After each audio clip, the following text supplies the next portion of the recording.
you know, you've seen polynomials is an umbrella term for like a lot of different types of functions you've seen, right? You know, a linear equation or a line is a polynomial. So like 2x plus 1 or something like that. You know, these are examples of what could be a polynomial. A quadratic, right? You've seen quadratics a lot in Algebra 2, and we'll see them a lot in pre-calc, I guess, especially in the next unit, or 1B more than this. But like if you had something like that, like that's a quadratic, but it's also a polynomial. So underneath polynomials, you have linear equations, quadratic equations. Remember cubics, like a cubic function is something like x cubed minus x squared plus x minus 1 or something like that. You know, where it starts with, you know, whatever that power is and goes from there. And these are all in standard form. Standard form means in order by power from greatest to least.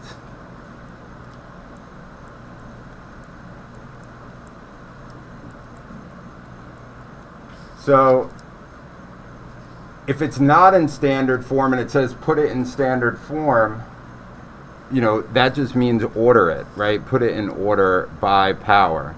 So if you had something like, you know, x squared minus 2x to the fourth plus x minus x cubed plus 7 or something, you're given this and says, and you're told to put it in standard form, you know, this one would go first, right? Because that has the highest power. And then it would like descend down from there. So like this is still a polynomial, it's just not in standard form.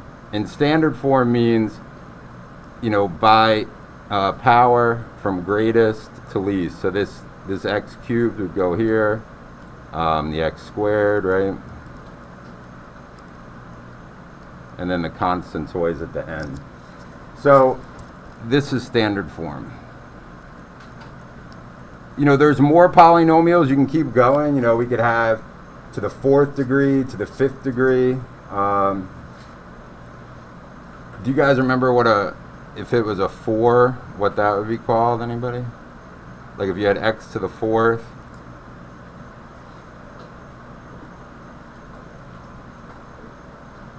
How about, you know, how are football games broken up? By what?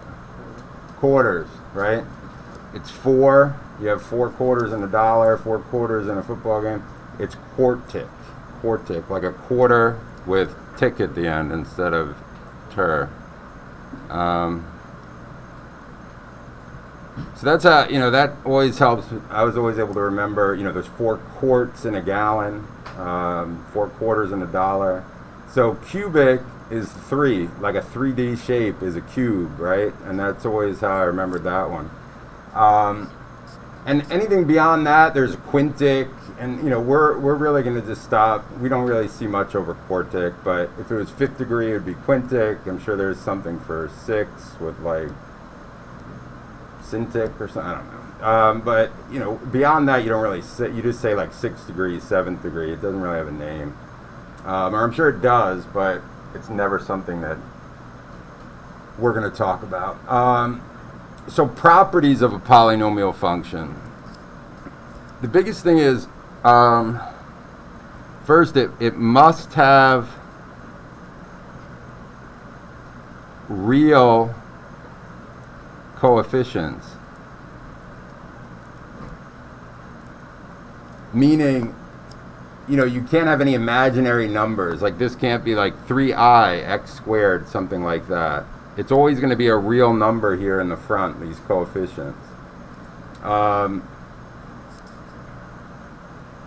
All powers must be whole numbers.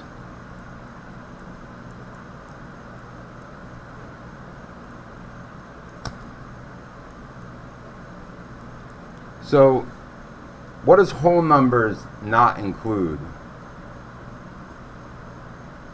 Anybody? Where do whole numbers, like what's whole numbers? Remember?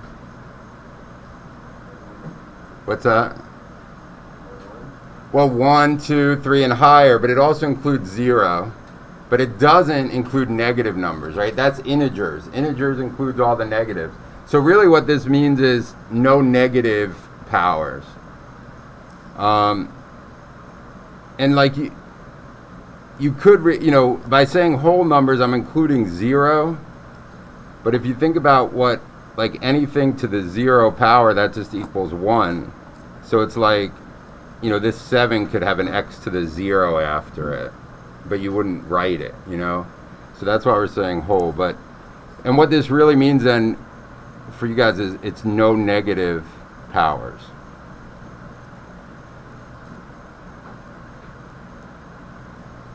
And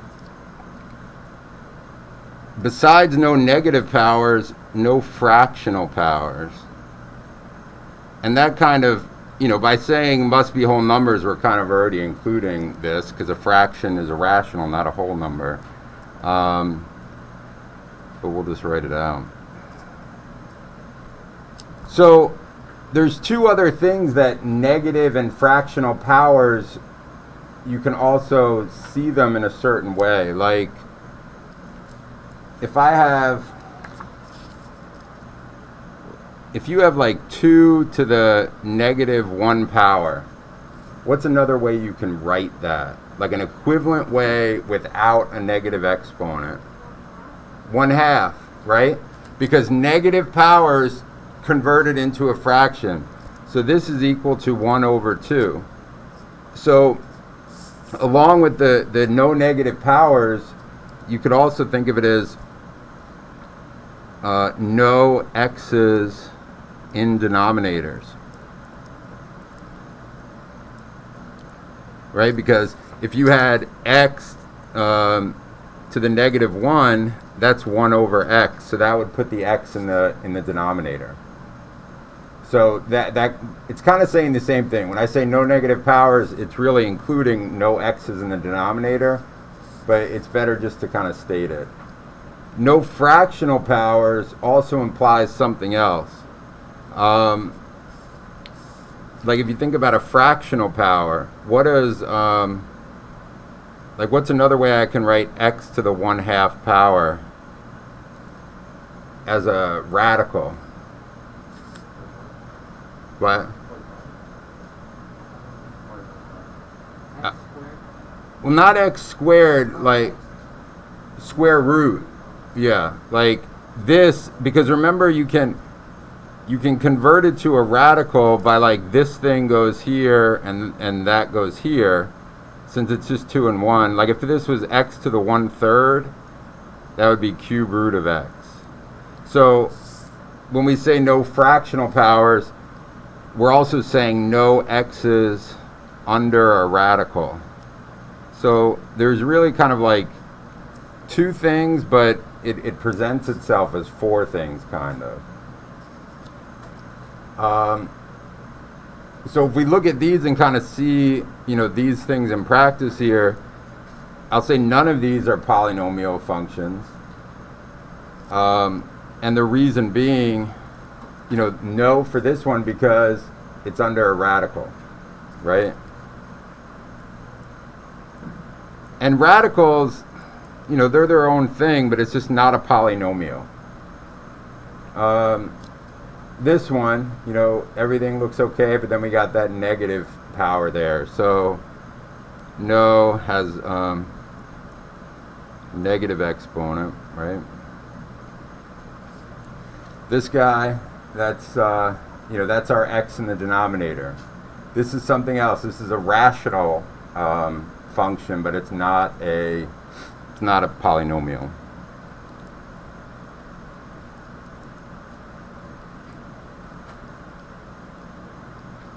And then here, last one is that fractional power. So no fraction exponent. Okay. That's definitely something. Why does this go to sleep so quick? This is something they expect this on the quiz, like kind of, looking at some things, saying whether or not it's a polynomial and why it might not be. Being able to put something in standard form. Now, it seems easy enough. Standard form just means in order from greatest to least down to the constant. That's a quiz question, all right? So that should be an easy one that everybody gets. It'll be a test question too. That should be kind of the gimme one on the test, at least. But students still miss it, so make sure you get those easy ones. So if we're looking here at kind of these polynomials, we want to make sure to understand some like terminology and parts of them. So you need to be able to pick out whatever the leading coefficient is. So when we're talking about coefficient, a coefficient is just what? A number in front of a variable, right? Like 5 is a coefficient, 3 is a coefficient, 2, -2 is a coefficient. The leading coefficient is the one that's with the highest power. This one just it's the one that's in front in standard form. But if it's not in standard form, like if we were looking at this one, here in this first example, the leading coefficient is still -2, whether it's in this form or standard form. So if it's not in standard form and you're asked what the leading coefficient is, you base it on whatever the highest exponent is, not just whatever happens to be in front. Does that make sense? So leading coefficient, I think a good practice is to put, if you're given anything that's not in standard form, put it in standard form, and then you can just see it. It's the one in front. So here our leading coefficient is just 3, right? Degree. What degree is this polynomial? Second, right? It's a second degree because degree of the polynomial is based on whatever the highest power is. So this is a second degree because that's the highest exponent there. So this is just a second degree polynomial. Y-intercept. Y-intercept is one of the easiest things to pull from a polynomial. And if you didn't already know this, it should make those questions easier, because I have students that they struggle even finding, like if I say, what's the y-intercept of this, it will be blank, or this gas or something. Remember this, like you had mx plus b, did that in algebra, right? Like what's that the standard form of?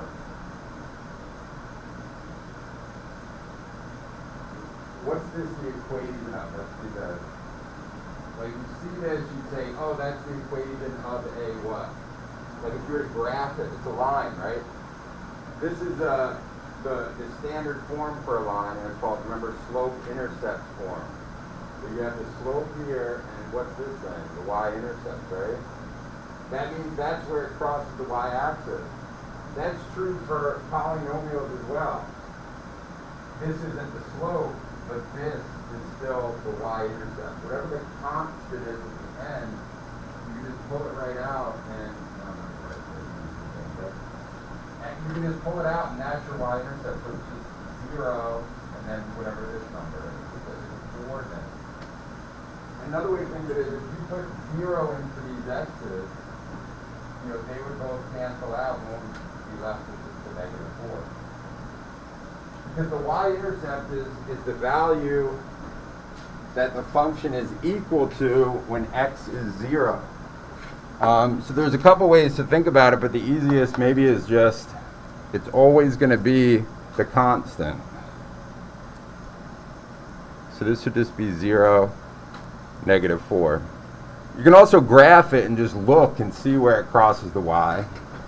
Every polynomial has a y-intercept. It may not have an x-intercept, but they all have a y-intercept.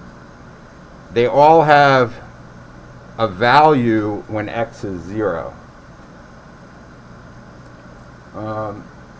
Possible number of roots is always equal to the degree. So, and again, it's the possible number. It may have less, but it could have as many as whatever the degree is. So this is equal to the degree. If it's a second degree, that means it could possibly have 2 roots. Or zeros, right? Those things they mean the same thing. Max number of terns. When you see a polynomial, you know, they look something like that, or like this, or, you know, like that. The terns are these things, right? A quadratic only has 1 term. A cubic has 1, 2 terns. This would be like a 5th degree polynomial. It has 4 terns. So the general rule for max number of terns, again, it's max number. It may actually have less than this, but the most it could have is 1 less than the degree. Now, all quadratics are still going to have just 1 term. But once you start getting into like higher level polynomials, it could just, you know, you could have a 6th degree polynomial that only has 1 term. But at most, it could have 5. So the max number of possible terns is, you know, degree minus 1. Again, that's a quiz question. The quiz is going to look kind of like this. You need to be able to kind of fill in all these blanks, you know, given a couple polynomials. Be able to pick all this information out. So our max number of terns here is 1. End behavior. End behavior is a concept you did a lot in Algebra 2. And honestly, end behavior is kind of like factoring. Some people make it all the way through Algebra 2 and they never know how to factor, and they never quite understand what end behavior means. And that's fine-ish.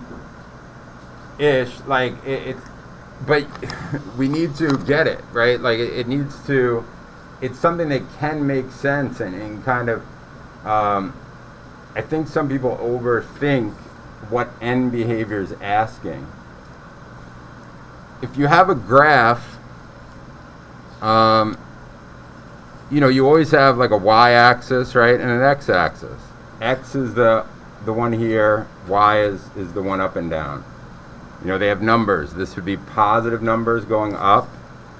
And those positive numbers, we go 1, 2, 3, it goes all the way up to infinity on the y-axis.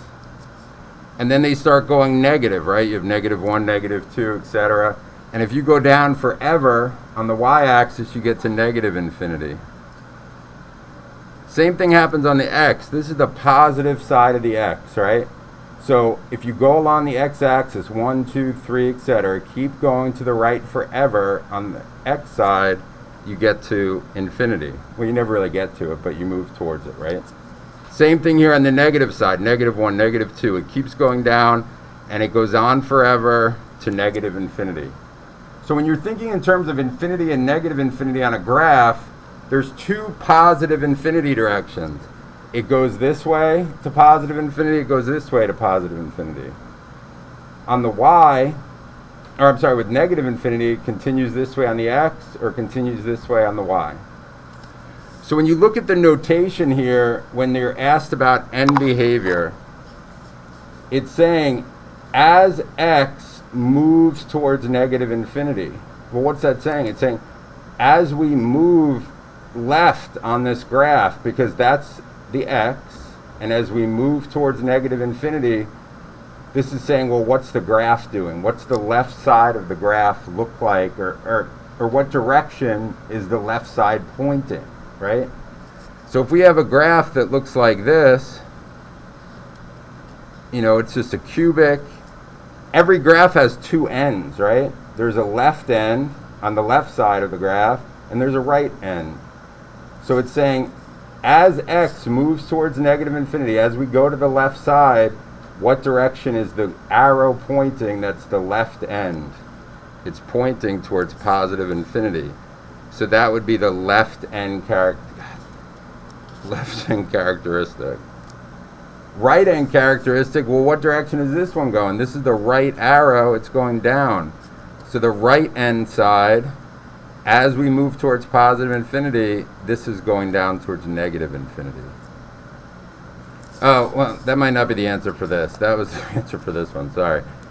So like these would be the answers for this. That was just a random drawing I did. If we think about this one, this quadratic, it's a positive quadratic, so it opens up on both sides. So this, both sides of this one would be plus and plus. Because if we were to look at what this graph looked like, it would look something like this, right? Where it's a quadratic, you know, both ends go up towards infinity. You know, the right side and the left side. Does that make sense? And that's all end behavior is. And if you're unsure of what direction the ends are going,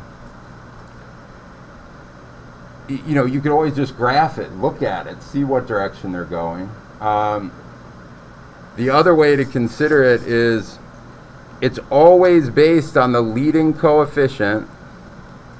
So leading coefficient sine. So the leading coefficient can either be positive or negative, right? It can either be a positive or a negative number. It's one or the other, right? And then the power can be odd or even. Those are the only possibilities for sine. It can either be positive or negative, and the power can either be an odd or an even number. So if it's an even number and it's a positive, if it's an even power and a positive leading coefficient, both ends go up towards infinity. And that's what we just saw here with this one.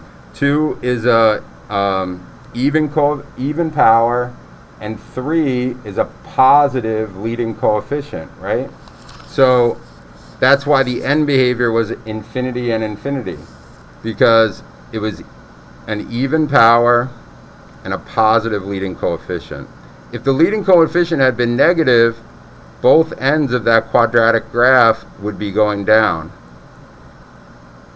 Like had this been negative 3 instead of positive 3, it would have, you know, been flipped over and both ends would be pointing downward.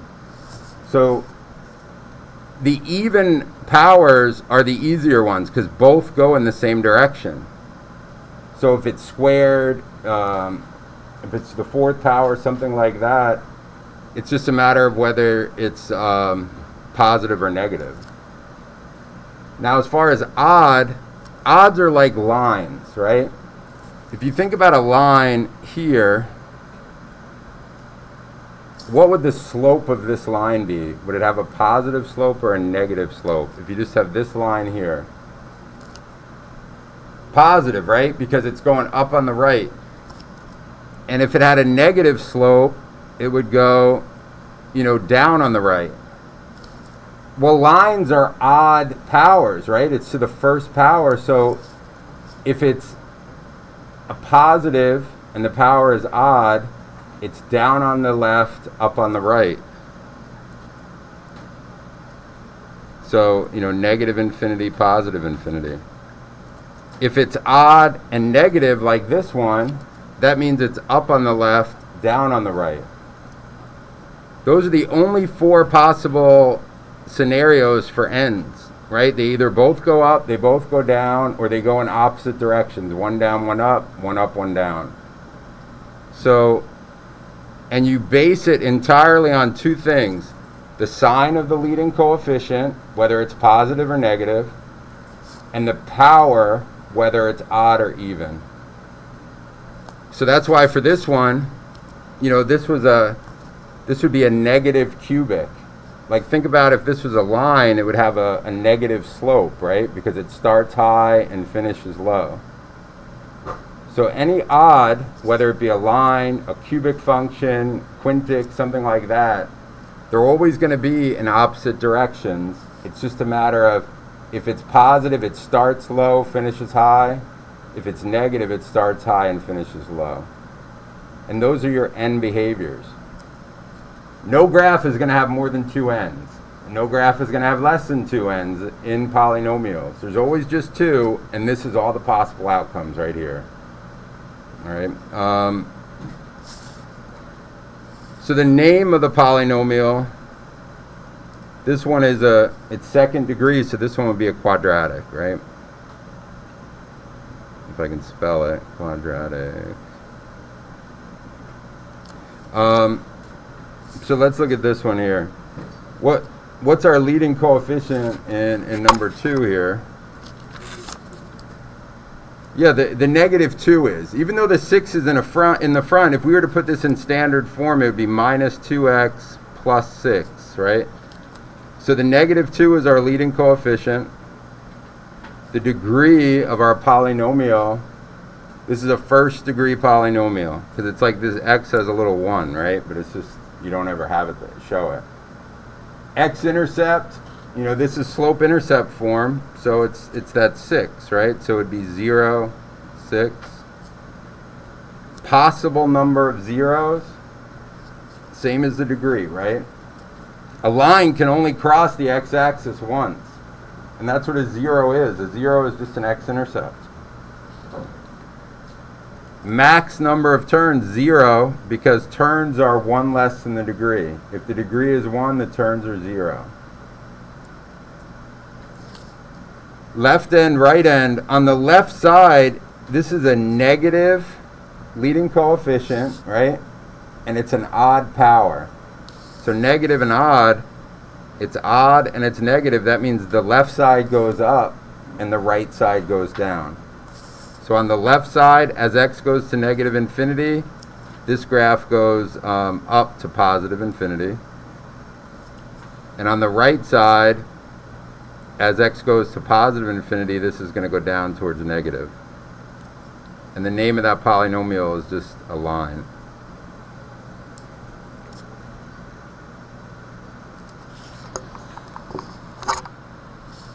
So if we look at this next number 3, our leading coefficient's 4, right? Positive 4. Because this one's already in standard form. So our leading coefficient's 4. Degree of the polynomial is 3. How about the y-intercept for this one? There's 0, right? Because there's no constant showing. Remember I said the way to find the y-intercept is just, it's that constant number. Like here it was negative 4, here it's 6. This doesn't have a constant, so just do this, plus 0. Right? You can just throw a plus 0 on there if there isn't one, and that'll tell you, oh, that's my that's my y-intercept also. So if there's no constant, your y-intercept is 0. Possible number of roots, zeros, again, equal to the degree, so that would be 3. Max number of turns, it could have 2 turns, because that's always 1 less than the degree. And then end behavior, 4 is positive, 3 is an odd number. So remember, it's an odd, and the leading coefficient is positive, so that means it goes down on the left, up on the right.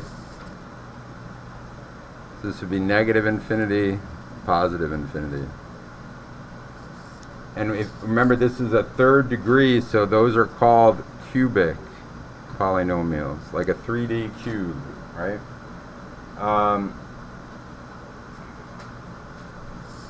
So try this, just go ahead and fill in 4, and then we'll look at 5, because 5 works a bit different when you have those factors like that.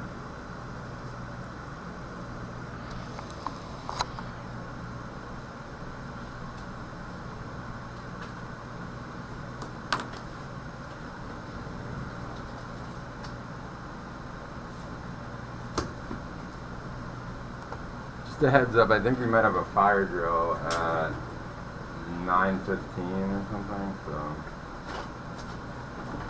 we gotta get through this for that.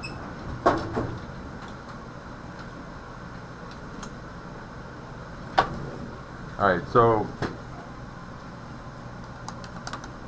as we look at number 4, hopefully you could probably have it filled in pretty quick, but our leading coefficient is 1, right? If there's nothing there, it means it's a 1. Our degree, it's the highest exponent. This one only has one exponent, the 4, so this would be 4th degree. Y-intercept at -6, right? 0, -6.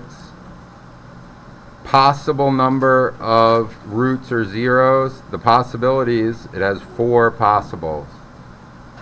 Could be less, could only, have 2 actual roots, but the possible number is 4. Max number of turns, 1 less than the degree, and the zeros would be 3. End behavior, it's an even number, even numbered power, because 4 is an even number, and the leading coefficient is +1, so it's even and positive, so that means both ends go up. You don't even need to look at it. All you need is that leading coefficient sign and its power. If you know the sign and you know the power, whether it's an odd or even number or a positive or negative leading coefficient, that's all that determines end behavior. You don't even need to see the graph. So like this one is 4th degree, and the leading coefficient is an even number, so that means both ends are going towards positive infinity. And then this is one of those quarter ones. This is a quartic because it's 4th degree. There's 4 quarters in a football game, 4 quarters in a dollar. It's quartic. So this next one's written a bit different. These were all in standard form. This one is in factored form. If you're ever given a polynomial, in factored form, like if we were to multiply this all out, x minus 6 times x minus 6, like FOIL those two together. X plus 2 times itself 3 times. This times itself 4 times. You'd end up with a long polynomial. But this is in factored form. And the way you get it, in fact, if the leading coefficient, none of these x's have any numbers in front of them, right? So as we multiply those all out, the leading coefficient is just going to be 1. Like, none of those higher x's is going to have a number in front of it. And there's no negative sign here. Like, for this to be negative, one of these would have to have a negative out in the front, or this one might have to be negative. So it's just +1. If nothing else, it's positive. We don't need to really know what the leading coefficient is, but we know it has to be a positive number because none of these x's are negative, and there's no x out in the front, so it's got to be a positive. Our degree. In factored form, to find the degree, you just add up these powers. This is only when it's in factored form. So in this form, add powers to get degree. Does that make sense?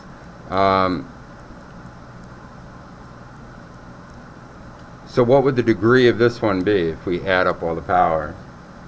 9, right? So this is a 9th degree polynomial because we got 2. This was a 3, I think, right? And then, or what number is that? Yeah, so that was a 3, this was a 4. So 2, 3, 4 adds up to a 9th degree polynomial. Now, y-intercept's a bit trickier here, right?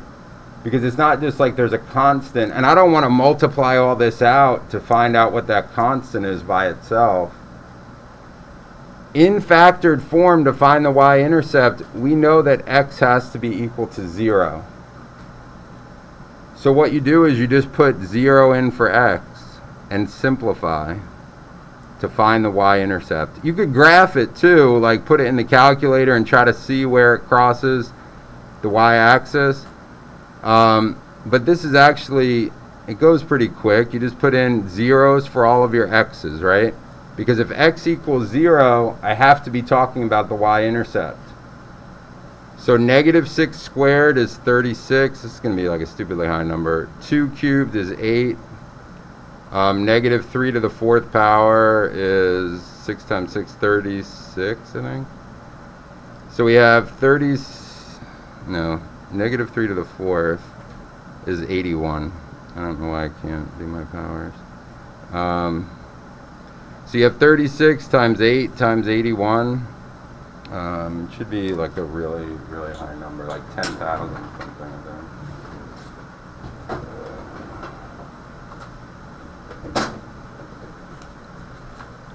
So, you know, on a 9th degree polynomial, once you get into like a 9th degree, they start to look crazy. And, you know, where it's crossing the y, it means it's like going really high or really low. And in this case, let's see if I can add my number. So what do we have? 36 times. Oh, so this was, so that was times 8 times 81.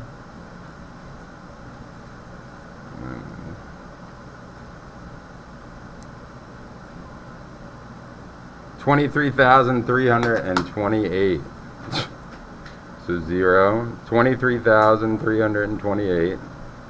So it's not like you could see that if you put it in your calculator, because that's like, you know, you'd have to get so far out, but that's what it would be.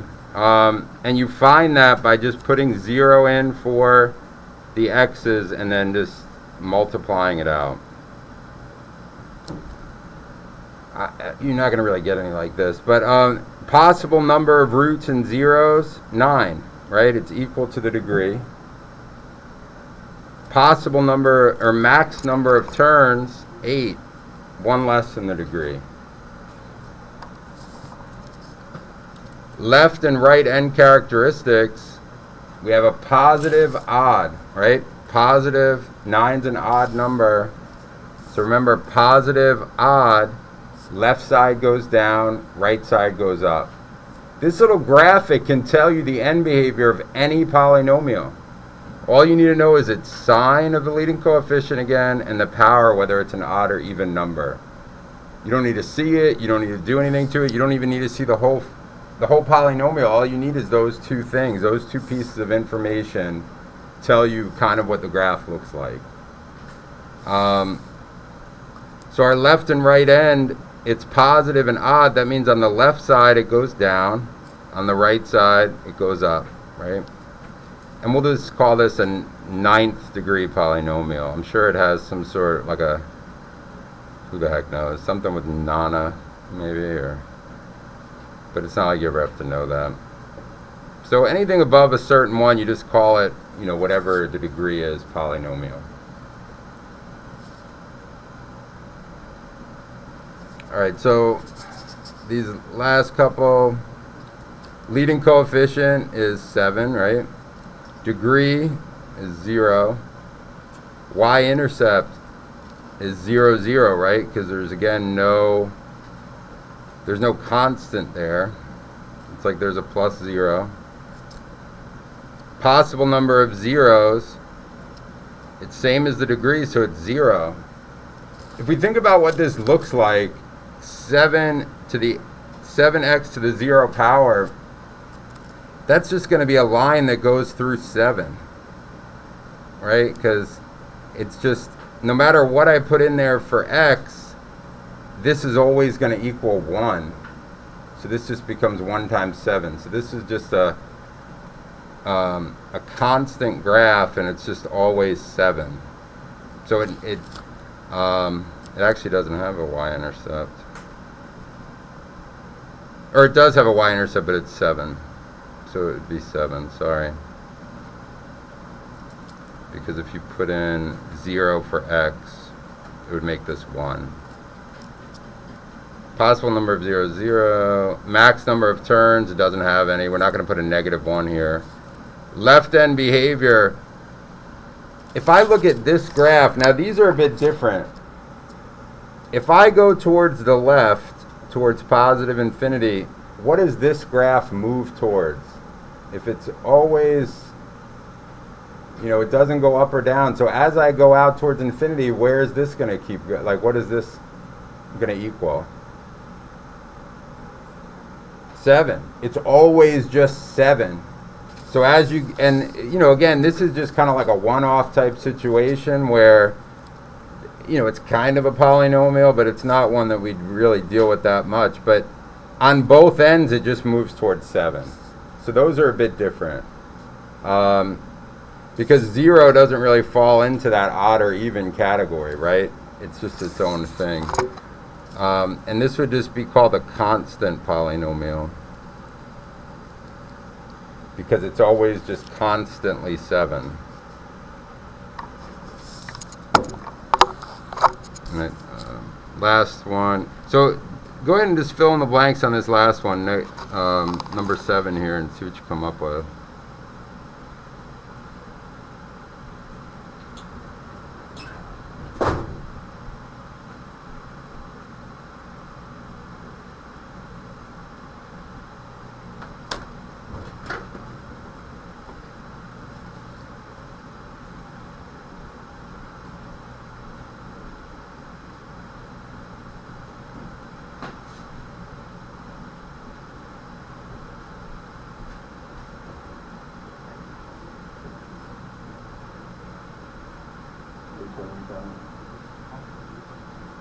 No, possible roots is based on number that's always equal to the root.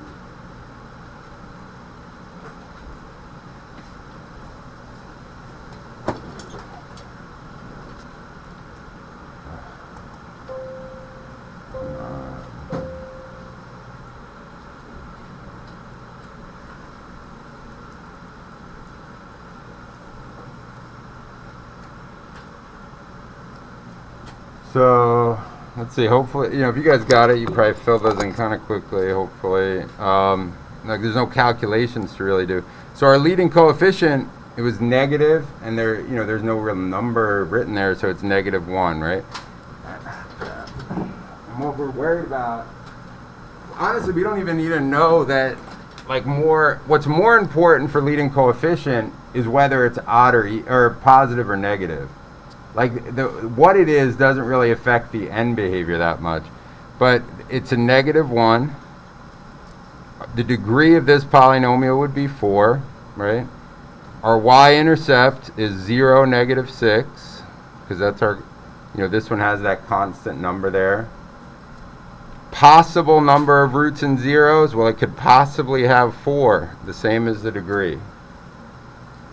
Max number of turns is degree -1, so that's 3 possible turns. Left and right hand characteristics, it's negative, and 4 is an even number. So they both got to go in the same direction, right?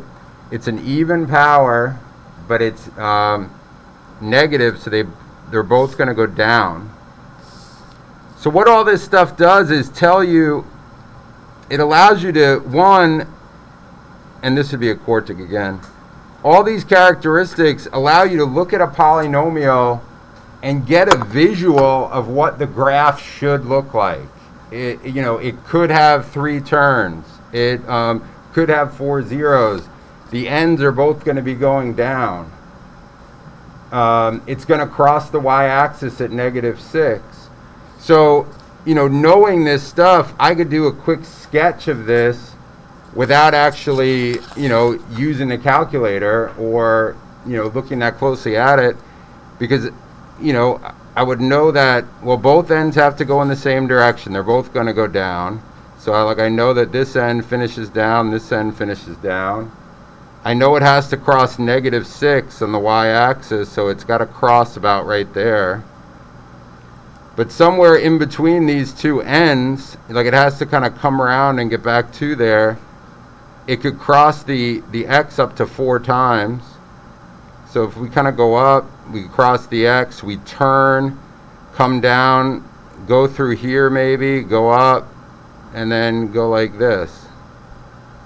like that's just a sketch of what this could look like. And, you know, both ends go down. It has 1, 2, 3, 4 zeros. It has 1, 2, 3 turns. So, you know, that's the information you can get from it. And you have kind of enough to do a basic sketch. And that's really what you're looking for here. And kind of how we'll move, you know, with this as we get into it more next class. All right? Do you have a question? No question? Okay. So that's this worksheet. This is your homework, and you should be able to probably finish it now in class. I did want to go over one thing first, though. This top part is, again, you know, this is just, is it a polynomial or not? If not, state why. Here, we're just putting them in standard form and then stating what the degree is and what the leading coefficient is. And then the last part, now we haven't really done this. This is just kind of a review of some polynomial kind of algebra here. It's really a matter of like simplifying and then just combining like terms. Be careful with these. Like if this is, it's all of this stuff minus all of this stuff, right? First thing you want to do is get rid of these parentheses by distributing, you know, that negative to everything, right? So before you start combining like terms, make sure to deal with this if there's a negative here. And we're going to rewrite it as, you know, minus 2x plus x to the 5th y minus 2xy cubed and then plus 5. Right? Does everybody see what happened there? I just took this negative and distributed it. Because it's when you have it in the parentheses like this, everything gets that negative. All the signs change. And then from here, we can just combine our like terms. We have an x to the 5th y. I got an x to the 5th y here. So we add those together and we get 2 x to the 5th y, right? So these are gone. We got this xy cubed. So those two terms are like, and they can go together. So we get 3, negative 2, so this would be 1, right? So plus xy cubed, so that's gone, that's gone. We got a negative 2x and a negative 2x, so that would be minus 4x. Those are out of there. And then you just have this constant here at the end, so you just get plus 5. So this is just kind of like some like review of some simplifying and some algebra. You know, if there's a negative, make sure to distribute it. You know, something like this one, you know, that gets distributed into both of those. Here, you know, remember how to FOIL. This one times this one, or this times each of these, this times each of those. Do your best with these. This is just kind of like basic, not basic, but just simplifying. Like remember when you distribute this 2x into both of these, 2x times x squared would be 2x cubed, right? Remember you add those powers. 2x times 2 would be plus 4x. And then that's where you stop, right? Because these are not like terms, so you can't combine them any further.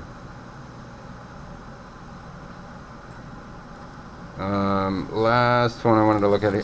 With stuff like this, remember, you cannot just like square both of these. This is all of this times itself. So when you see this square, think of it like this. And then it's times negative 3x squared plus 2y to the 4th. And then you FOIL it. Because if you think about just what you want to do is just probably like square, like 2 times 2, 2 times 4. You can't do that when there's a plus here. You have to multiply it out. So do your best with these 8. This stuff is the stuff we've been doing and we did today, and you really need to know. This is something you definitely need to know, but you know, you might be a bit rusty at some of these operations. So just do your best with those kind of as practice, and we'll go over them. Just remember, if it's a minus, distribute that negative and then combine like terms. Same thing here, like these negatives have to go into those parentheses, then it's just a matter of combining like terms. This is just FOIL, right? Instead of FOIL, one way to think of this, I always like teaching it now as like a double distribution, and that kind of, I think, helps with the kind of organization of it. Because the x has to be times both of those, right? And then the 2 has to be times both of those. So then it would just be plus 2 times 2x minus 5. And then distribute, and combine like terms.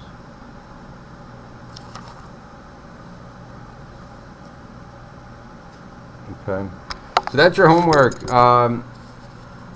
If you finish it, you can turn it in. Otherwise, you'll just turn it in next time.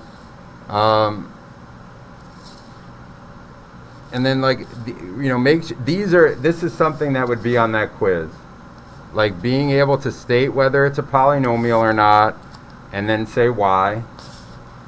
Being able to, put a polynomial in standard form, state the degree, and state the leading coefficient.